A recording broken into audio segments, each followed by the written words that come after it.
When last we left off our brave students, their training as artists had already been underway. Having learned the elements of design, these young artists felt they were ready for the greater world. But in reality, little did they realize that there was still one more topic to cover on their journey to becoming great artists. The principles of design. Art Matters with Mr. Morris. Yeah. Now is the time where your training as Jedi artists has reached a point that you are ready to start covering some new and exciting material. Today, we are done talking about the elements of design and we are going to move fully on, storming ahead with the principles of design.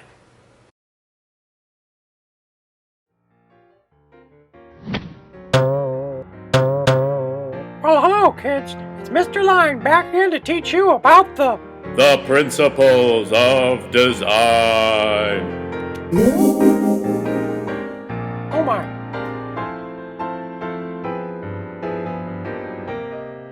Alright, so we've talked in the past about how the elements are the things in art that make up the picture itself. They're the parts that make the artwork, well, art. But just like Lego blocks, I can't expect to throw them in a big pile and have it form a set. I need to have a plan for that. Let me show you what I mean. I've arranged these 3 lines to be in a uniform pattern. But if I have them move over here, alright, move over. Norman, seriously, we're filming. Then they become off-balanced. Now if I have my friend Ned step up here, and he looks really wide and really tall compared to the other lines, and then I have Norm, go ahead and get a little bit longer for me. There we go. And Sally a little bit shorter, and boom! Just like arranging people for a photograph, I've arranged these lines in a way that shows a difference in scale and in space. It gives you a sense of depth in your brain parts. By putting in just 2 more lines and some lines that make some texture, I can make this look just like a beautiful fence to keep errant livestock away. Oink.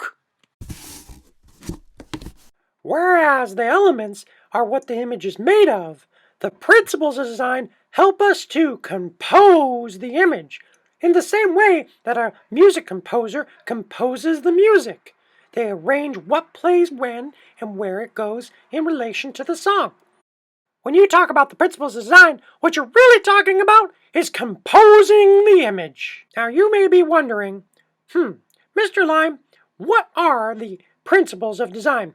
Well, good news for you. I'm going to tell you right now. First, there is scale. Then there is balance. Then there is contrast. There's emphasis. There's movement. There's rhythm, space, and harmony. Movement. We got the idea. Go back in your spot. Well, that's a lot of terms to remember, so let's try a studying device to remember what all these terms are.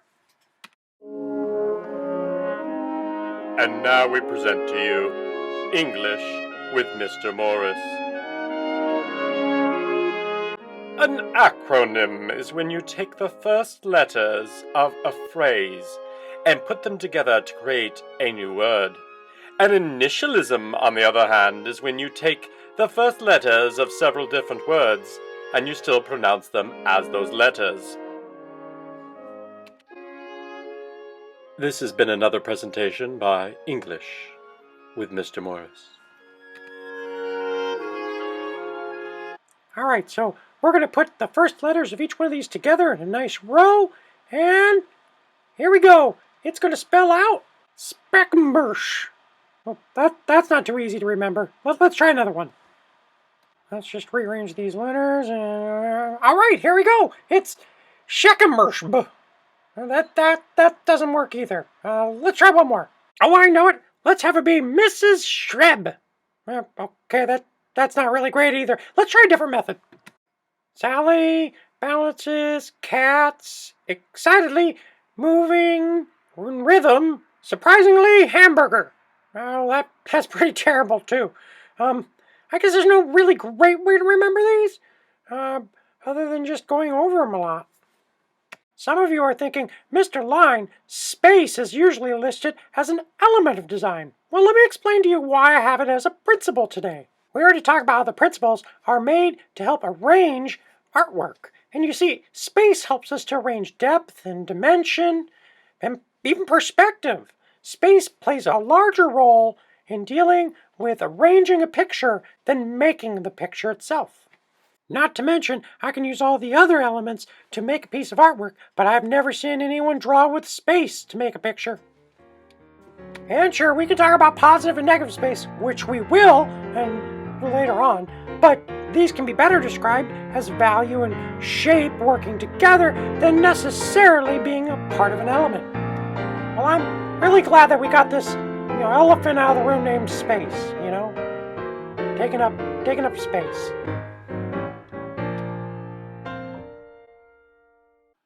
My artists, I want you to understand that the principles of design, they can be reversible, meaning every one of them has two different sides. They're dualistic. So when I look at the elements of design, I can say that something is in balance, but I can also say something is out of balance. I can say something that's in scale, or I can say that it is out of scale. All of those principles are reversible, including space, because I can say something has a large amount of space, or I can say it has no space. Your project today is going to be pretty simple. What you're going to do is you're going to take one of the principles of design that were mentioned in the video, and you're going to look up the definition or examples of it. After you've done so, you're going to use the attached Google Doc to give me a 1 to 2 paragraph description of that principle of design. Make sure in your description to give details of what that might look like in a piece of artwork and how it would be used. Lastly, I will be looking at how you spell, how you format your paragraphs. I want to make sure that I'm seeing proper grammar in your presentation. Until next time, remember, be kind to yourself, keep on creating, and may the force be with you, always. I'm Mr. Morris. These are not the droids you are looking for.